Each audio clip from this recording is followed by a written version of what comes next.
What's going on, everybody? Welcome to the Comics Grind YouTube channel. I am one of your hosts, Nico Rodriguez. And I'm Ken, aka Comic Ken on YouTube.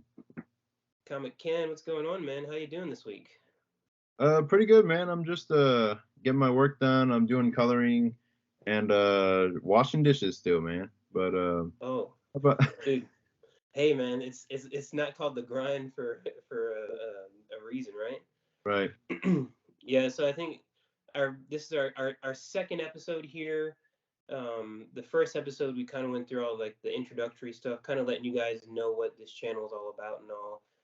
So this second episode it's gonna kind of be more normal, like how it's gonna be from here on out. So Yep. yeah. So just like last week, and kind of the phrase we've coined for the beginning of our show is called the weekly grind. And just kind of talking about what we have been doing in comics this week or last week. So Ken, what do you have going on this week? What'd you get done last week? Anything cool? You doing any sketches? Doing any comics work? Yeah, actually, I'm working with Nick Patera. He does Leviathan, and he's currently working on Axe Wielder John, which he released through Zoop. And now I'm helping him finish up the coloring on his pages, and it's killing me inside because the workload is like it's because he draws so crazy and he doesn't use any black areas in his art, so I have to render the shit out of everything. So the coloring on it is it's a big task, but it's fun. Um, Yeah, uh, man. I'm home from work. Coloring is no joke. Like it's such a like once you get to the you pencil, you ink, that's like 50% of the battle for me. Like you still have another half a hill to climb, Yeah, in the colors, no matter what option you do. right. Well, then what Cool. have you been working on this week? Yeah, so I guess for those of you watching this, we record this on Thursday night, so I'm kind of like in my midweek of comics creating this week. Last week, I think I was able to like pencil and ink 3 pages, which is pretty solid. What I try to usually do is like either pencil or ink a page a night if I can. So three is pretty average for me. Um, like my last book, I did everything on 11 by 17 boards, Right. but this project, this graphic novel I'm working on, I actually transitioned to like 9 by 12 boards, so it's smaller, it's more portable, and I've kind of got a pretty cool process around it, and it's been pretty efficient, especially for guys like us that are kind of doing this stuff as we can, in between full-time work and all. Right.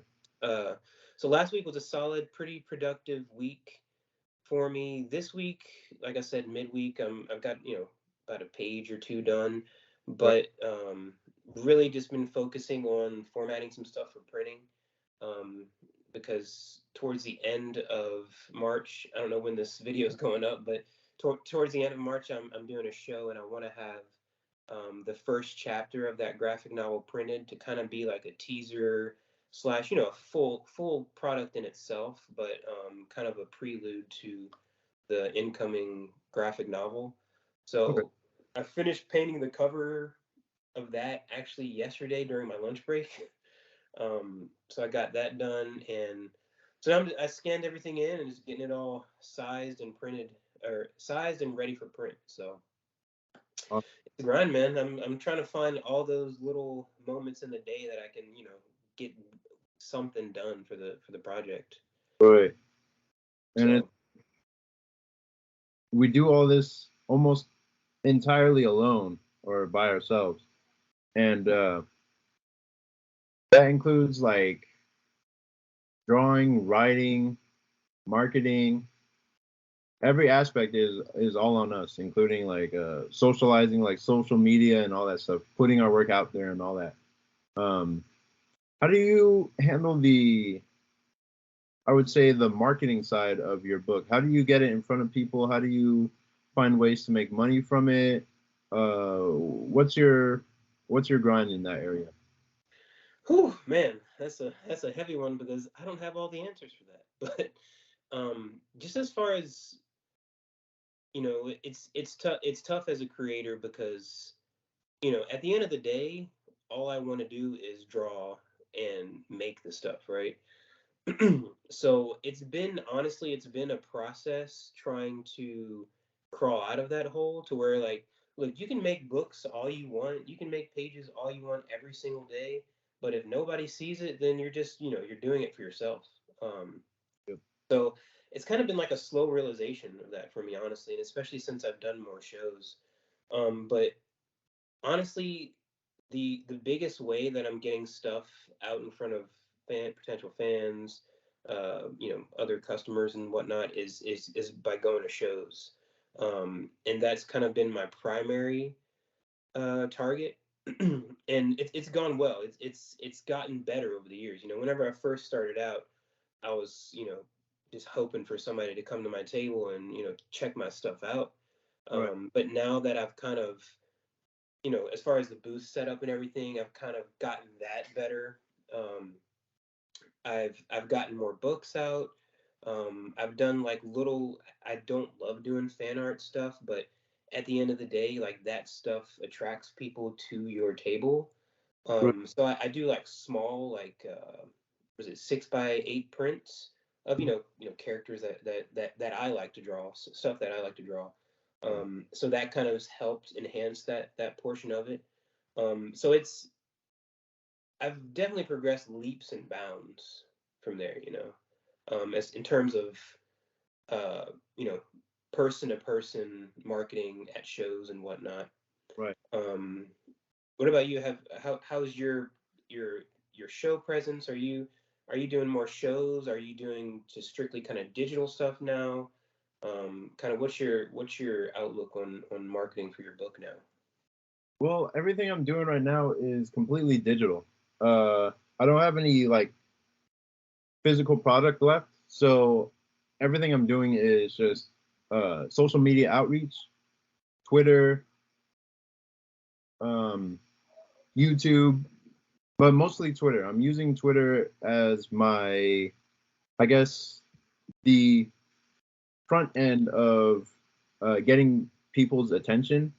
And then my goal is to get them all into my email list so that whenever I have a new comic that I'm putting out there, people are notified immediately and they know what I'm creating.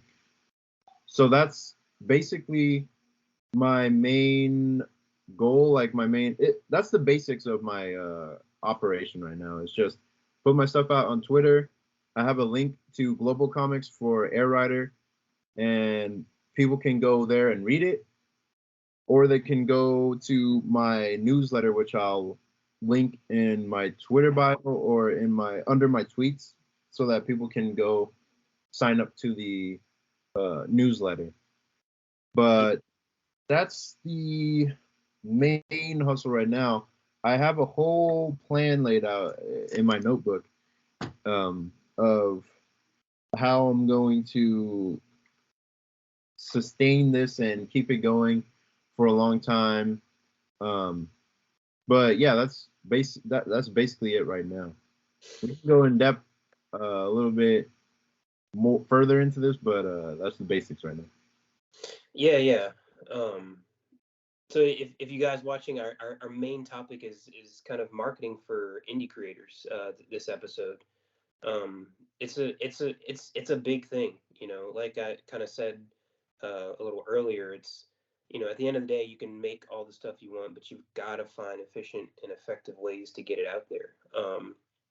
Right. Sounds like to me, Ken, if we combine your digital prowess with my person to person interaction, we'd be the next Mirage Studios, and we'd be like Eastman and Laird making some Turtles comics, and we'd be getting it all out there with all this kind of stuff we have going on.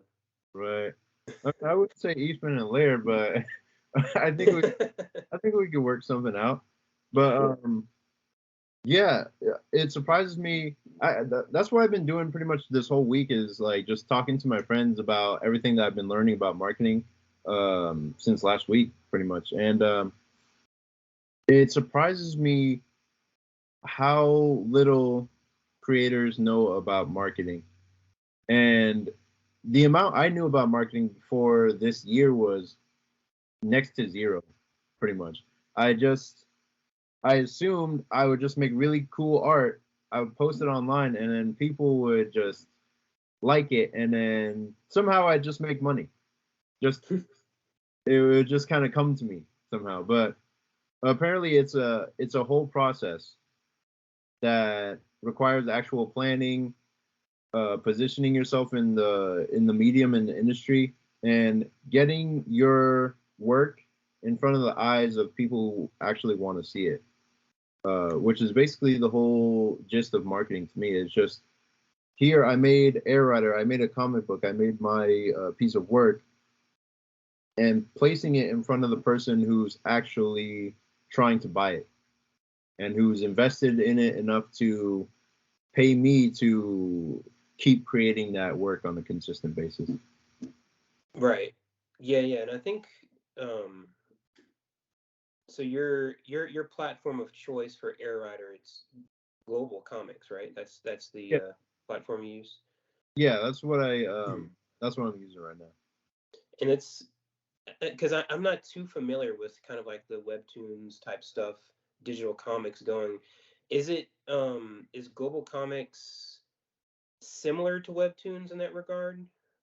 It just kind of another because webtoons to me, it seems like everything is kind of formatted for, web reading, scrolling down. But like It's your book is normal comic pages. Yeah, Webtoons is actually more formatted for your phone. Yeah. So like whenever whenever you're reading your comic, you're scrolling down just to read more of the comic. And I thought that was like such a genius idea, but I didn't want to change the format of my comic to really put it on Webtoons. I ended Okay. up doing that eventually, but that takes a lot of time out of your day uh, to cut out the squares of your comic and then paste it in a kind of vertical format so that people can read. Uh, Yeah. No, it's crazy because Lore Olympus is like, one of the most popular webtoons ever. yeah, And like, looking at it in graphic novel form at the shop, I'm like, I don't know if this works. So it's like I'd rather have a comic in my hand that I can read, normally as like a legit comic than, have the webtoon in there. That's why, putting my stuff up digitally always kind of I was kind of opposed to it. One, just because of the formatting. It's not the easiest because like I have a Substack, right. which I post mini comics and I post some of like my comic stuff on before. And I like it. I like the format of it being a newsletter. Whenever you put a new chapter up or whatever, it goes straight to their email. Like that's awesome. Right. But just still, the reading format isn't always the best. So like that's kind of always driven me away from, posting myself up digitally. And the other part of that is like, man, all this work that we put into these pages and putting it up for free, you know, it doesn't feel the best. But I also understand that, you know, you need to get your stuff out there at some point, right? Right. So yeah, I mean that's kind of like some of the stuff. I'm sure some of you guys out there watching, you kind of run into that dilemma too, you know. Yeah, some Global Comics is different uh from Webtoons in that it you just post the page as it is and you can just click and read it that way. It's basically like Comics Fury or Drunk Duck, any webcomic hosting site that from like the older days, but it's a lot more. It's doing things differently, and it's trying to actually upgrade the experience of reading comics online. It's kind of like Comixology, Hmm. but I'm not quite sure how it's different. I saw people talking about it on Twitter a lot, and I was like, okay, this seems to be like a decent spot to like host Air Rider if I wanted to post it anywhere. Until I figure out how to do uh like web hosting on my own like website for Air Rider. I'll post it on GlobalComix and maybe do it on both websites. But GlobalComix is just like regular comic reading, pretty much. Yeah. Yeah. No, I like the format. It's got some like cool buttons and stuff that help you like guide you to the next pages and all that. But the other thing that like is beneficial for an indie creator, but I need to get on is selling stuff on a website. But the thing that kind of scares me in a sense of that is like, getting stuff ready for shipment and all this and all that, kind of keeping track of that. But Right. you need to kind of have your product ready to go at all times. So that's another thing that for me personally, I kind of need um, to get on, post about it and have deals here and there. Because, so many of the creators that I like, for example, a guy like Jim Mahfood, I don't know if Jim. He does Yeah. he does Girl Scouts is like his big kind of creator owned property, but his art is just wild. I love it. It's just there's just so much to his art, crazy inks, colors, and um it's not going to be for everybody. It's it's another one of those artists, but I love him. But so he does like not only does he do sell comics and all that, but he also um, does like shirt designs and stuff like that that he sells on websites like T Republic. I don't know if you've heard of T Republic before, but essentially, all you do as an artist slash creator there is, all you do is upload the design, and then T Republic takes care of everything else. They print the image on the shirt, they ship it, and then of course you get a smaller percentage of it, but that's that passive income that we all would love to have. Um, have you ever thought about kind of? I guess that might be in your handy dandy notebook there as one of your plot points to your mission, controlling and destroying emotions. Oh yeah, for sure. Um, so basically, I have it laid out kind of like this. I'm deciding what do I want my day to look like in the future, and planning for that. So it's like if I want my future to be, I make comics, I put out comics, and then I make money, and just have a simple day like that.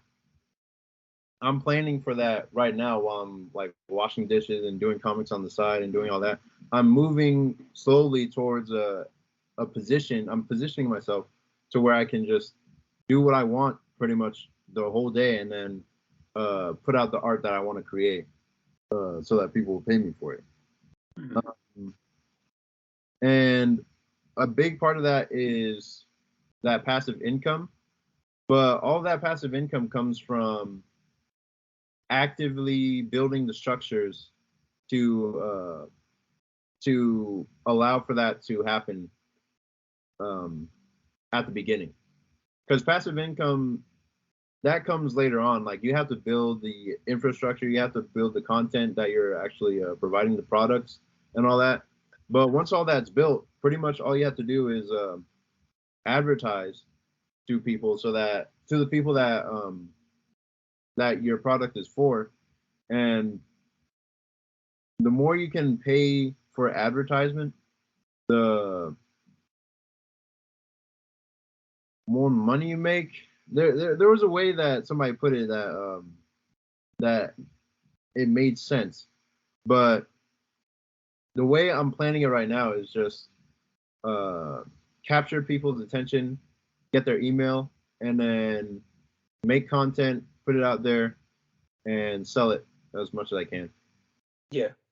Yeah, and sometimes you do that by putting yourself out there for free, making people read that story, having people read it, fall in love with it, then they're more likely to buy, volume 2 or whatever. Right. Yeah. So kind of aside from that, I mean, there's just kind of a couple things that I wanted to touch on for sure. Right. And that's kind of, as a creator, as an artist, as a cartoonist, there's always this kind of dilemma going on in my head. It's like, all right, do I sketch this well-known Marvel or DC character, and post that up on Instagram? Make a time lapse of it, or post that up on social media just to kind of get that engagement, those likes, those views, Right. um, because we all know, those characters, they get the most engagement, at the end of the day. Right. Or do we as cartoonists, as artists, spend, you know, our free time creating the stuff that, we own, our own characters, and, post process on that, post things like that, knowing that it's not going to get that type of engagement that, those other more well-known popular characters do. I don't know if this is something that you go through, Ken, but I know I'm constantly dealing with that, because just kind of, this the start of this new year, 2023, my main mission is to get this graphic novel done.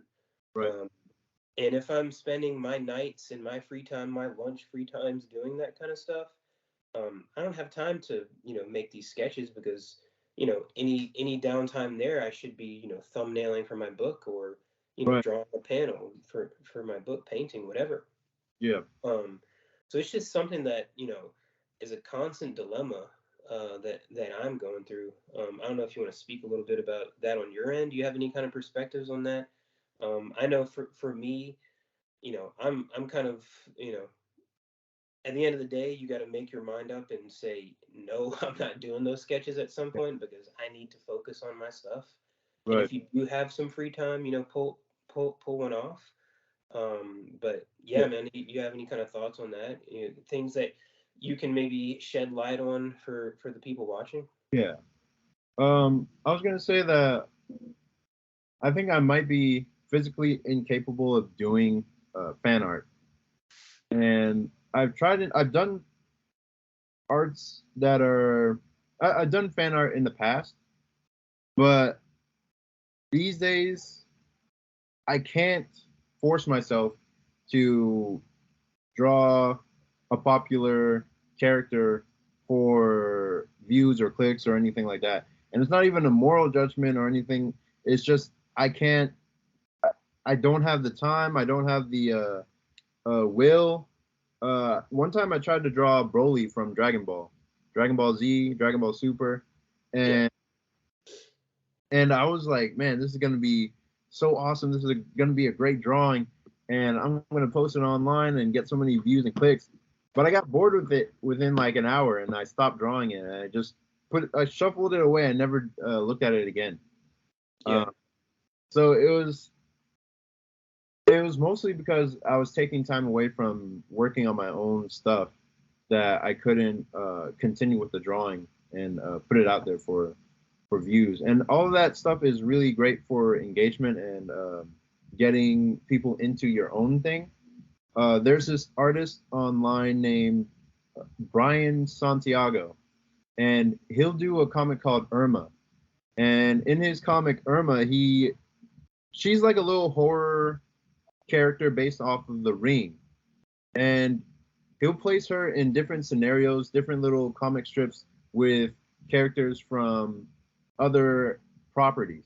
So like it could be characters from Peanuts, it could be Batman, it could be Ghostbusters. He'll just do little strips like that with her and different characters because she's really versatile in terms of horror. And there's so many horror properties out there that he just knows where to place her and put her into those things. But then over time, his comic evolved into a longer form, contained story, about Irma and the characters in that cast, and it didn't have any copyrighted characters or anything.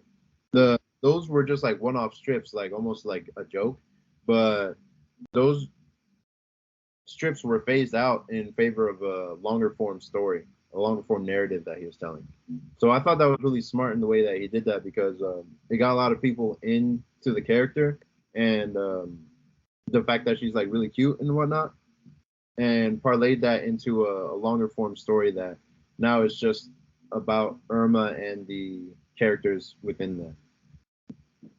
Yeah, no, that's awesome. That's like a super success story from like starting out with, you know, not fully owned characters, but implementing them into your own property. That's a really good way to kind of go about it, especially if you have the type of character to do that. You know, um, being a horror character like that, you can, you know, insert Michael Myers and or you know whoever, Jason Voorhees, and you can kind of get that engagement while still introducing people to your creator owned. Um, and then just kind of like pig, piggybacking off of that, it's kind of, you know, I also think it's kind of what do you want to do? And what I mean by that is it, do you want to work for Big Two? Do you want to be DC Marvel type of person? Or do you want to be creator owned, make your own series type of person? Because, you know, we hear and see so many success stories by, you know, so and so posted this Venom drawing on you know Twitter, Instagram, whatever, and so from editor saw it, gave him a cover gig, you know, Yeah, then gave him a short story in an anthology, an 8 pager, and then that rolled into an ongoing or something. yeah, Um, you know, so in that case, you know, if your end goal was to, you know, I think we all kind of want to do some work in that capacity, you know, in you know Big Two work at some point, right? Um, but you know, certainly if your only end game is to work for DC Marvel, you know, those fan art things like that would probably you know be a great idea. There's one guy, um, I cannot remember his name off the top of my head, but he was hot. He was like super hot on Twitter for like two weeks. yeah. Probably still hot. I don't know. You might have saw him, Ken, but um, he was this guy who I don't know if he showed some fan art or something to uh, Gail Simone, Oh, or I, or she saw something on Twitter from him. yeah. Um, but yeah, but and he's also like an ex MLS player, which was crazy too.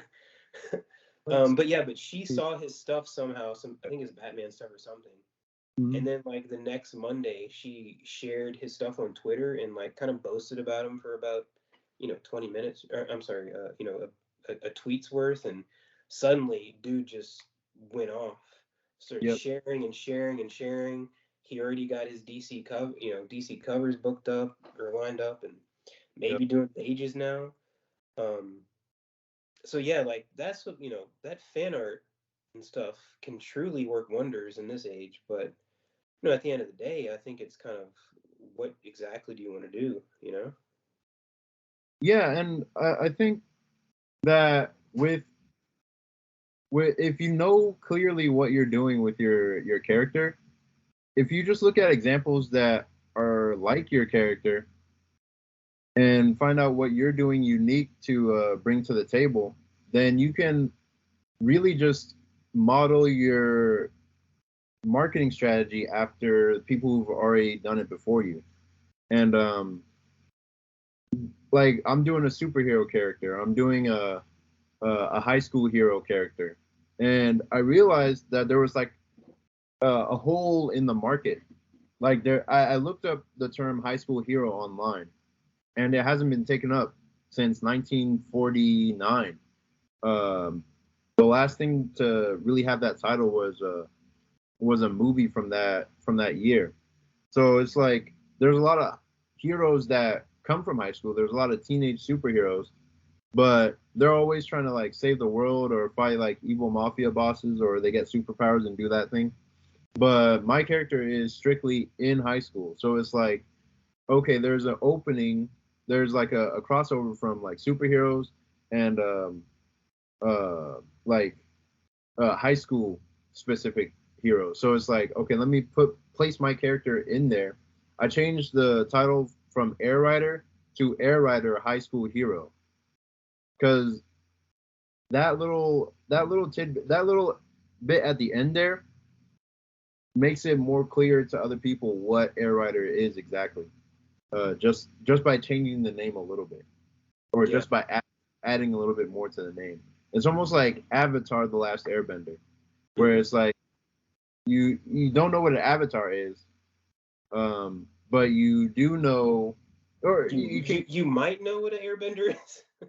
you can kind of get an idea of what it is through the word airbender. It's like, okay, that's kind of interesting. What's an airbender? And then you get into the story based off the cover and what it's about and all that. Yeah, and I mean it's kind of the case too with like uh, Nick Nick Pitara's book. Axe Wielder John. It's not just John. It's Yeah, Axe Wielder. This fool's about to rip some heads. But I mean, yeah, and then like going off of that, just using Nick stuff an example again. Um, he was one of those. It was almost like a reverse fan art type of situation that happened with him, where he started putting his book out there, his cover, and and a few sample pages, and then suddenly, that just goes off on Instagram and Twitter, and artists start doing fan art of his book. So that's almost like the holiest of grails in terms of like creator owned books, to where you just start showing your stuff and people want to draw them. So if we can somehow get to that status, that'd be great.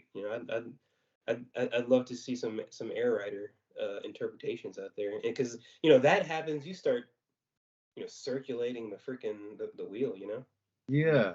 I had a thought about that actually earlier this week because there was this comedian that I started watching earlier this week, and I was like, "Wow, this guy's really good.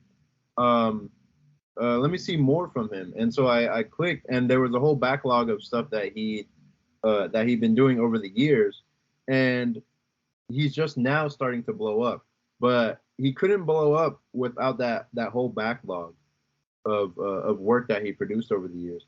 Because imagine if I were to blow up right now and Air Rider is just like the next biggest thing. Nobody has any record of what are they gonna do? Read one comic? They're gonna read one comic and then that's it. There's no other backlog or a track record of consistent past work for them to refer back to. So it's like they're gonna be waiting as new driblets of Air Rider trickles out. And so like even if I wanted to blow up, I couldn't. Like there's nothing to give my fans if I were to. There's nothing to capitalize on a moment of like blowing up. Right. So Yeah. yeah, Yeah. I mean, it's like that. You know, your most recent project will increase the sales of your past projects exponentially, just because you have something that's new out there getting on tons of eyes.